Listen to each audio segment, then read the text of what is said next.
Bien, iniciamos una nueva edición de Empresarios de Acá. Siempre es un gusto recibirlos semana a semana para seguir poniendo los temas que hacen a la coyuntura de nuestro país, la coyuntura de las empresas, los negocios, la inserción de nuestro país en ese marco, ¿no? Y en ese marco internacional es que hoy vamos a hacer el foco, ¿no? Uno de los referentes de nuestro país está aquí conmigo y es un gusto, que es Ignacio Bartesagui, que es doctor en Relaciones Internacionales, director del Instituto de Negocios Internacionales de la Universidad Católica del Uruguay, es consultor especializado en comercio internacional, integración económica y negocios internacionales. Una vasta trayectoria, Ignacio. Gracias por venir. Con todo gusto. ¿Cómo estás, Tatiana? Bien, muy contenta de recibirte. ¿Cuántos días del mes yo te encuentro en Uruguay? Hoy es uno. Esta semana estoy, la próxima ya no, vuelvo a viajar. Ya no. ¿Viajás mucho por cuestiones, digamos, vinculadas a tu actividad académica, también profesional? Digo, ¿cómo llevas este mundo, digamos? Bueno, viajo porque uno de mis cargos es representar a la universidad en el exterior, entonces todo lo que tiene que ver con las acreditaciones internacionales, la presencia en ese tipo de ámbitos depende un poco de la Oficina Internacional de UQ Business School, que es nuestra escuela de negocios, y después también viajo por actividades vinculadas con el Instituto de Negocios Internacionales, a congresos. Por ejemplo, la semana pasada estuve en Bogotá, estuvimos una semana discutiendo sobre los procesos de integración, los desafíos que tienen los procesos de integración. La semana que viene tengo una reunión de los BRICS, después tengo que viajar más o menos, viajo 1 o 2 veces por mes, ¿no? Tú tenés una vasta trayectoria, bueno, nos conocemos hace muchos años, Ignacio. ¿Te han convocado alguna vez de gobierno para formar parte de algún equipo? No. ¿No? No. Eso se me ocurría ahora manejando hasta acá y dije, Ignacio, no lo he visto formando parte de ningún equipo. No, yo sé que ruido hubo, ¿no? En más de una oportunidad, pero el teléfono nunca sonó. Bueno. Y eso no, a ver, después si suena uno tiene que decidir, porque yo soy fundamentalmente académico, no quiero tampoco mezclar mucho eso, pero la verdad es que tampoco se me ha hecho una oferta formal nunca. Bien. Bueno, no, interesante saberlo, te lo quería consultar porque, bueno, hace muchísimo que estás poniendo el foco, ¿no? Y sos un generador de opinión, marcás la agenda también en ese sentido, entonces, digo, vaya si sí es cierto, Tatiana, que hablo mucho con los gobiernos, ¿no? A diferentes niveles, he tenido siempre muy buena relación, particularmente yo agradezco el espacio que me dio el presidente Lacalle Pou en su momento, donde conversé varias veces con él sobre política internacional y sobre inserción externa. Bueno, y mi idea es siempre poder colaborar con todos los gobiernos para ayudar a que el país esté más abierto al mundo. Ese es el objetivo. A mí no me importa si es de izquierda o de derecha, si lo hace bien, lo voy a apoyar, y si va en línea con lo que entiendo es lo mejor para el país, lo voy a apoyar. No todos me llaman siempre, ¿no? Bien, no, interesante consultarte a propósito de tu expertise y, bueno, y un poco también allí cómo está inserta en lo que es la coyuntura nacional. Mucho se habla y uno de los temas de agenda, sin duda, y cada vez se pone el acento allí, es en que Uruguay necesita crecer más, ¿no? Y uno de los capítulos para que esto suceda es más y mejores condiciones en la inserción internacional. ¿Tú cómo ves el panorama hoy? Sin lugar a dudas, la apertura internacional es una de las grandes reformas que necesita el país, Después hay otras, por supuesto, ¿no? Podemos discutir lo que tiene que ver con la famosa reforma del Estado, que es esa entelequia que nadie sabe qué es la reforma del Estado, pero yo creo que a la hora de bajar los costos operativos está muy claro que por allí se puede empezar. Está la reforma de la educación, bueno, hay muchos aspectos. Pero la apertura internacional del país es clave, y es clave para el desarrollo económico. Porque cuando hablamos de apertura, hablas de mejorar tu competitividad, no solo accediendo a los mercados, sino también que los acuerdos comerciales te hacen mejorar lo que haces adentro, tu nivel de estándares, te hacen bajar los costos operativos, te hacen que todo sea más fácil, hacer negocios sea más fácil. Y eso es lo que no está pasando en el país, y además te volvés más atractivo para captar inversiones. Más allá de que existen los acuerdos bilaterales de inversiones, que Uruguay tiene muchos, los acuerdos comerciales, por supuesto, la asociación vinculada a bajar los aranceles y a tener reglas de cómo prestar el comercio de servicios, hace que te vuelvas un mercado más atractivo para invertir. Más allá de toda la estabilidad que Uruguay sí tiene y todo eso, no. Como sos un mercado chico, precisas tener acuerdos comerciales. Entonces esta reforma, bueno, está pendiente, ¿no? Y es muy complejo que Uruguay en pleno siglo XXI no logre tener acuerdos comerciales con ningún centro de consumo importante a nivel internacional. Y así que dentro de lo que es reforma, ¿qué principales ítems tú ves que se necesita, digamos, cambiar ya y que no se está accionando? Porque una cosa es los acuerdos comerciales, siempre decimos, bueno, necesitamos mejores acuerdos comerciales. Son de a dos, ¿no? Por lo general. Con mínimo de a dos, sí. Un mínimo de a dos. O no nos quieren o las cosas se están haciendo mal. Bueno, nos quieren. Ajá. Primero hay un concepto, lo discutía hace poco con algunos académicos, de que necesitamos estar en el Mercosur para que nos quieran. No. Uruguay es atractivo de por sí y puede generar interés en grandes economías para cerrar un acuerdo bilateralmente. Entonces, a tu pregunta me parece que la respuesta más clara es el Mercosur no sirvió como plataforma de inserción internacional de Uruguay. ¿Por qué? Porque a vos te prometieron algo que no te dieron. ¿Qué te prometieron? Economías de escala, regionales, aumento de competitividad para después abrirte al mundo. Un mercado ampliado que nunca fue. Entonces todo eso fue lo que firmamos en el 91. Pero ahora ya estamos en otro mundo, ¿no? Y bueno, pasaron muchísimos años y no cumpliste ningún objetivo. No tenés el mercado ampliado que te dijeron y tampoco tenés esa red de acuerdos comerciales que ibas a negociar con la fortaleza de Brasil y de Argentina porque solo eras muy chiquito para acceder a esos mercados. Te quedaste sin nada. Entonces vos hoy tenés un Uruguay que no tiene acuerdo comercial con India, porque el de India es muy reducido, casi que no. No tenés con China, no tenés con Japón, no tenés con Corea del Sur, no tenés con Estados Unidos, no tenés con la Unión Europea vigente, no tenés con Indonesia, no tenés con Vietnam, no tenés con Tailandia, no tenés con Filipinas. Entonces, estás de espaldas a lo que el mundo... Porque lo peor de todo, esto siempre es relativo, Tatiana. Quiere decir que si vos no te movés, pero otros se mueven, perdés ventajas de acceso relativas. Y eso es lo que ha ocurrido con Uruguay. Nos hemos quedado quietos. Y no hay una idea, porque la idea ¿cuál es? La calle Pou me parece que esbozó una idea con la flexibilización del Mercosur. Después no llegó a fondo con eso porque cuando cambió el contexto en Brasil y de Bolsonaro pasamos a Lula, se bloqueó esta estrategia y nos quedamos sin un plan B. Pero tenemos que volver a discutir ese plan B en algún momento porque va a ser muy difícil con el Mercosur abrirnos a los mercados más dinámicos del planeta. Quizás sí vas a cerrar el acuerdo con la Unión Europea, no porque vos quieras, sino porque me parece que el contexto internacional nos está favoreciendo, pero veo bastante difícil a un Brasil y una Argentina que hoy se abran con China, se abran con Japón, se abran con Corea del Sur o con alguna economía del sudeste asiático. Entonces, la respuesta, algo larga o quizás corta, porque este tema es muy profundo, es todavía el Mercosur te está jugando en contra en tu estrategia de apertura internacional. Porque todos estos acuerdos que tú mencionas, sí o sí tienen que hacerse bajo el paraguas del Mercosur, o podemos como país empezar a hacer acuerdos con otros países. Deberíamos como país poder hacer eso. Lo que pasa que, si uno recuerda lo que dijo Orsi en la Declaración de Buenos Aires, es muy claro que pide, sí, acceso a Asia-Pacífico, pero dice que va a ser en unidad y en consenso. Por lo tanto, ahí lo que uno puede entender es que nos olvidamos de esa posibilidad de ir solos. Entonces vamos a depender de si Brasil quiere o no abrirse a las economías asiáticas. Yo creo que no, que ese margen no está, que el máximo esfuerzo que puede hacer Brasil es el de abrirse con la Unión Europea. Y con el EFTA, que fue el otro que se anunció el otro día, ¿no? Que son los países europeos que no forman parte de la Unión Europea. Veo bastante difícil una economía brasileña, o por lo menos desde la lógica de Lula, porque hay que pensar que Lula no va a estar toda la vida, puede haber un cambio allí, se abra con economías tan competitivas como Indonesia, como Vietnam, como la propia China, como Corea del Sur. Lo veo bastante difícil. Entonces Uruguay queda un poco a la espera de decir, está bien, yo quiero abrir mercados, pero la pregunta es ¿cómo? El otro día Orsi decía, queremos abrir mercados. Sí, todos queremos abrir mercados.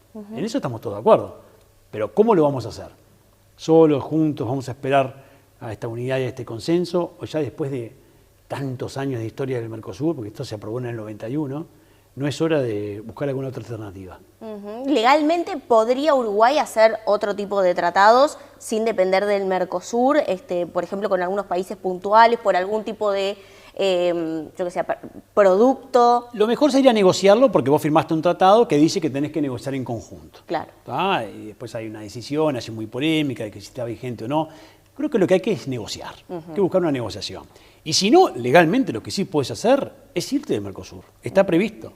Hay un artículo que prevé que vos te podés ir, podés denunciarlo, como se llama, el Tratado de Asunción, y tenés 2 años para negociar en qué condiciones vas a quedar con tus miembros. Y después de ahí en adelante vos podés abrirte al mundo como quieras. Como hizo Chile en su momento, que dijo yo acá no quiero entrar. ¿Por qué? Porque yo voy a mirar para el Pacífico y voy a cerrar acuerdos comerciales.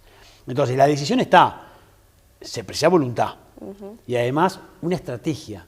¿Cuál es la estrategia de iniciación internacional de este gobierno? Hasta ahora yo no la conozco. La del anterior, en el acierto o en el error, porque tampoco tuvo resultados, en el hecho de que no llegó a fondo, planteó la flexibilización como estrategia. Y dijo China, flexibilización para mí es China. Y después el ingreso al CPTPP. ¿Te acuerdas del Acuerdo Transpacífico? Exacto. Se solicitó la adhesión al Acuerdo Transpacífico, de lo cual tampoco se habla hoy.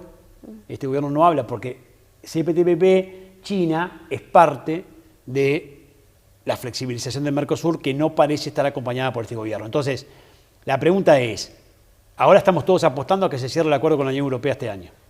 ¿Y si no se cierra? ¿Cuál es el plan B de Uruguay?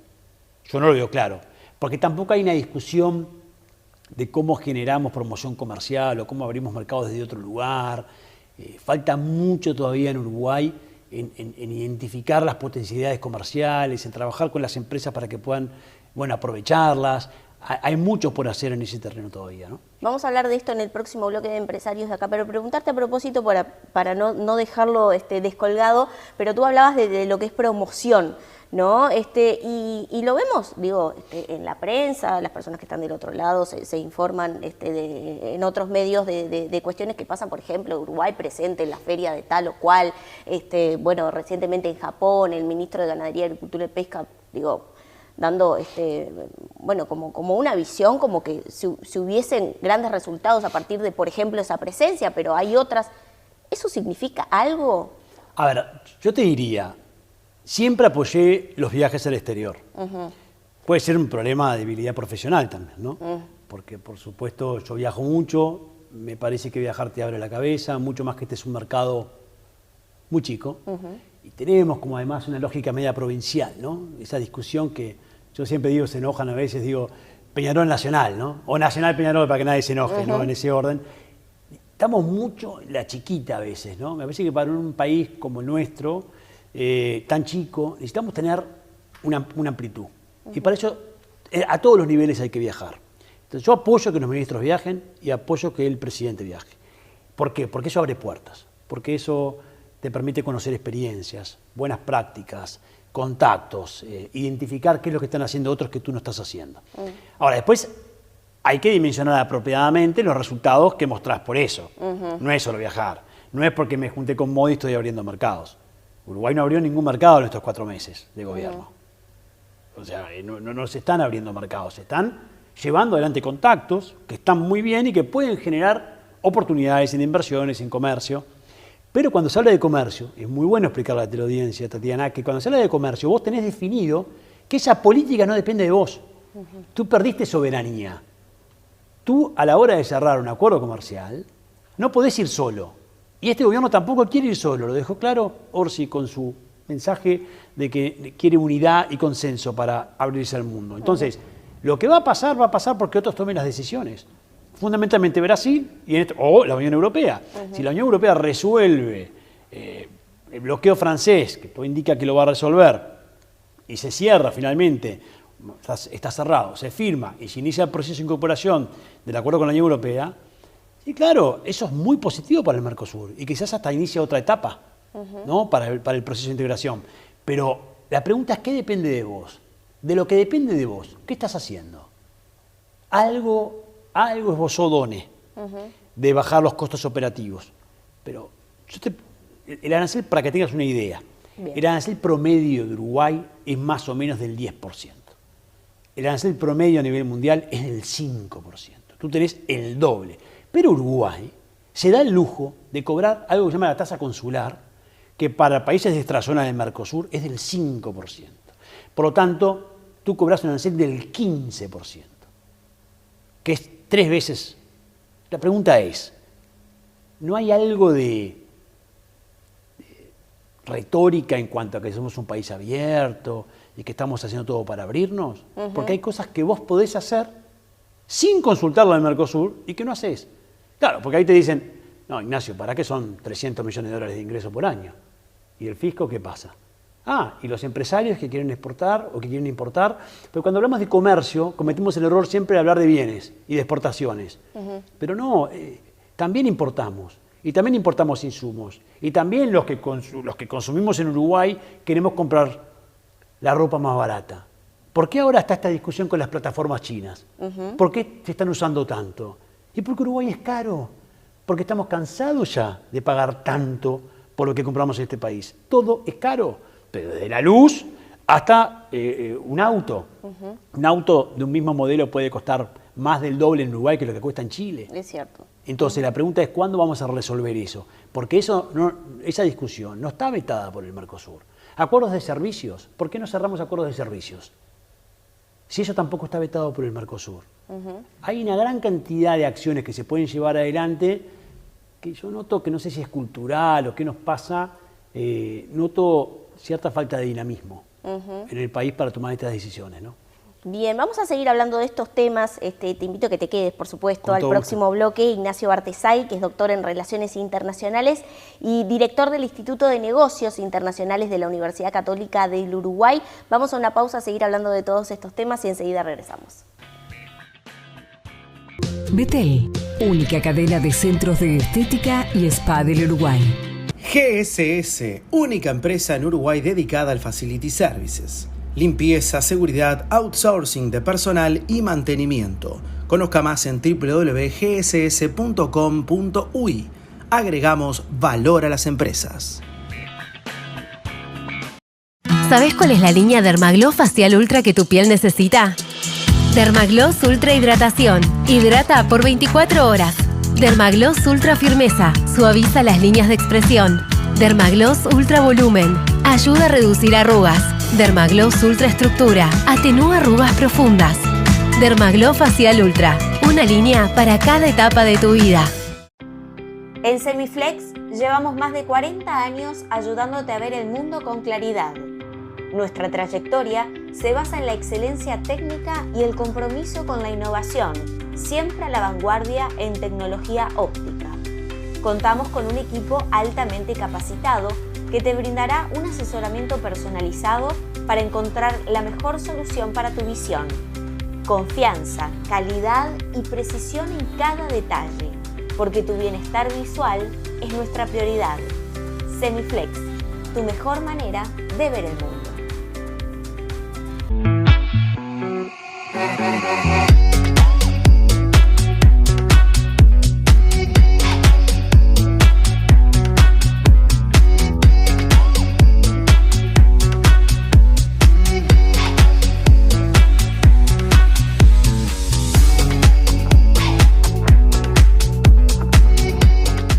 Incorpora a tus proyectos los sistemas de aluminio Hidro, sistemas residenciales de alto rendimiento y diseño minimal, fachadas vidriadas para edificios corporativos y centros comerciales, y barandas de vidrio estructural que aportan modernidad y seguridad a tu obra. Hidro es parte de Norsk Hydro, una de las 3 empresas de aluminio más grandes del mundo. Moderniza tus proyectos. Pásate a Hidro.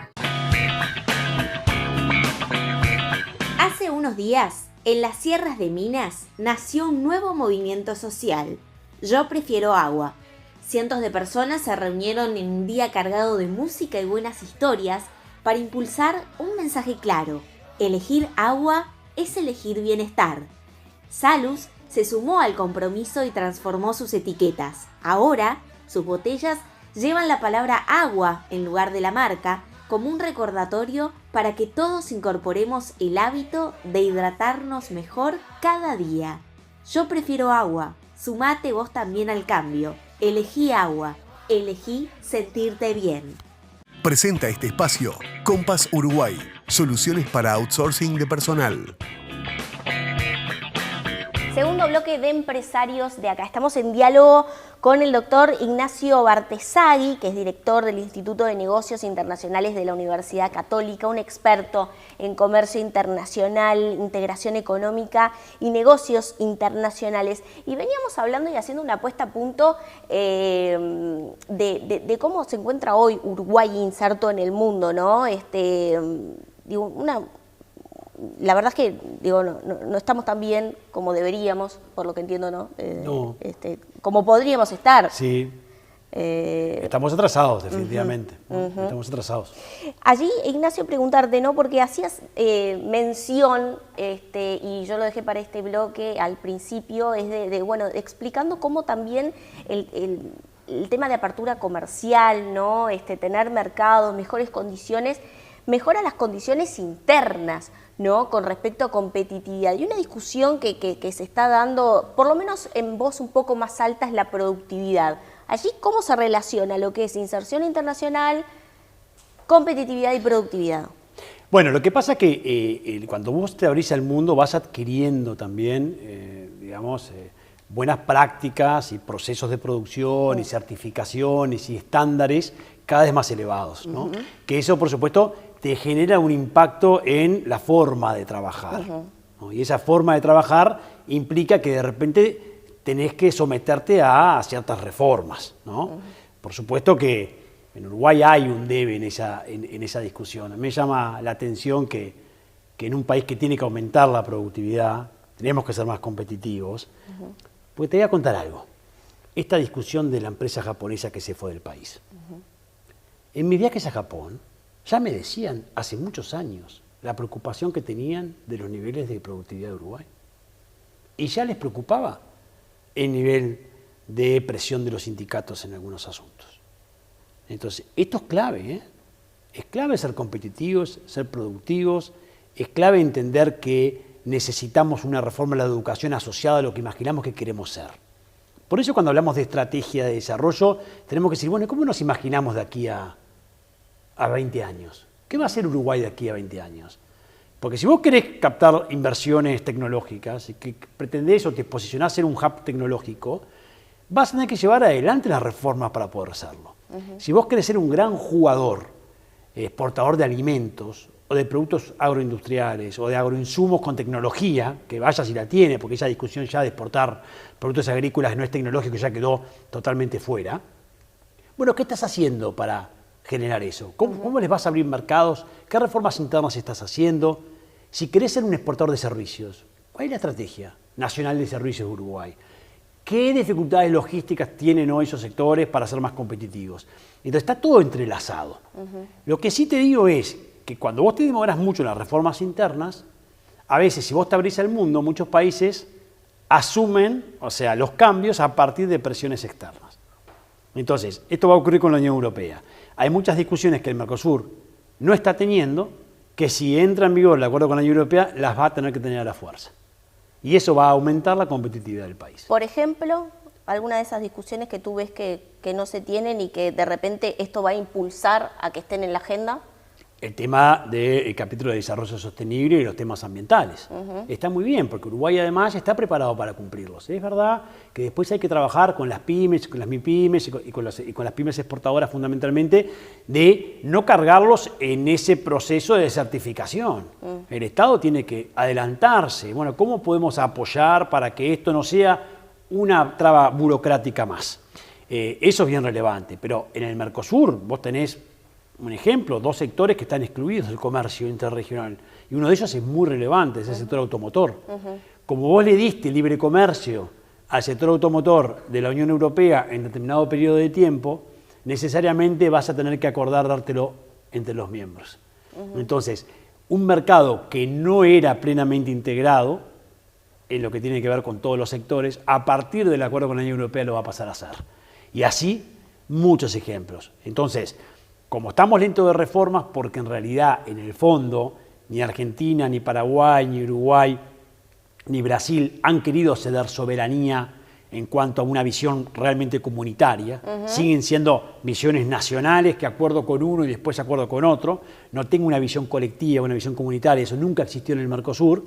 Ahora, con un bloque como la Unión Europea, que te pone en otro lugar, bueno, algunas cosas van a pasar. Y todo eso va a redundar en que la forma de hacer negocios pasa a tener lejos de más nivel de productividad y, por supuesto, de competitividad. Porque si vos ya cumplís un estándar para exportar al mercado europeo, vas a ser más competitivo, más productivo para poder acceder a otros mercados que también están lejos y están en un nivel muy alto de certificaciones y de normas técnicas, y de normas sanitarias, etc. O sea, de cierta forma, si vos lográs avanzar en la apertura, hoy estás en la Liga C del fútbol mundial en el Mercosur y pasás a la Liga A.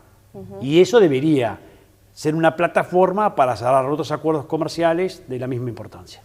¿Cómo ves, Ignacio, todo lo que, por un lado, se reclama desde el sector empresarial, ¿no? Que siempre es, bueno, bajada de aranceles, mayor apertura, más acuerdos, Mercosur sí, Mercosur no, que todos tienen una argumentación muy válida, y por otra parte, lo que en definitiva termina aconteciendo. Claro, ¿cómo ves eso que parece como dos tribunas, que parece que en el medio a veces no pasa nada?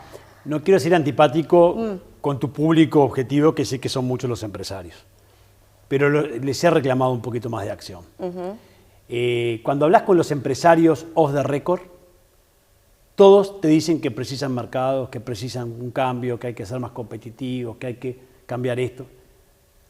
Después en el planteo público es un poquito más difícil. Necesitamos un mayor involucramiento. La política esto no lo va a cambiar. La política no lo va a cambiar. La política está cómoda en un statu quo donde no se generan grandes cambios que puedan, de cierta forma, repercutir en un costo político que nadie quiere asumir. Claro que irse del Mercosur es un gran costo político. Yo hablé en la campaña electoral con algunos candidatos. Ninguno se animó a plantear algo muy disruptivo respecto al Mercosur. ¿Por qué? Porque es algo complicado. Entonces, y algunos empresarios están en la Cámara de Industrias, entonces no quieren porque siempre está esto de decir, ¿y qué hacemos si perdemos las preferencias con el Mercosur? Entonces vos le explicás, no, es una negociación, no necesariamente las vas a perder, eso sería el peor escenario. Y así estamos, y pasan los años y nadie realmente hace un planteo fuerte respecto a la inserción externa. Cuando hay que insistir, cuando hay que plantear con fortaleza, con convencimiento de que no podemos seguir de espaldas al mundo, bueno, son pocas las personas que se animan a hacerlo públicamente. Y yo creo que eso es algo que le critico de cierta forma al sector empresarial. Tiene que involucrarse más. Y también la sociedad. La sociedad hay que explicarle por qué paga caro las cosas. A la sociedad hay que explicarle por qué insistimos en una reforma del Mercosur. A la sociedad hay que explicarle por qué sería muy importante tener un TLC con China, con Indonesia, con Vietnam. Hay que explicar la relación que eso hay con la baja de los costos de producción, con la baja de los costos de los insumos, con las oportunidades de generar economía de escala y de exportar nuevos productos que no puedes exportar, con la captación de inversiones, cómo la captación de inversiones genera más empleo, genera más ingresos para el Estado que puede realmente llevar adelante otras políticas que hoy no puede porque no tiene los fondos necesarios. Todo eso es un círculo virtuoso que hay que explicarlo. No puede ser que la sociedad siga totalmente ausente de que este es un pilar que debería discutirse en las campañas electorales y no se discute. Ojalá que esto algún día cambie, ¿no?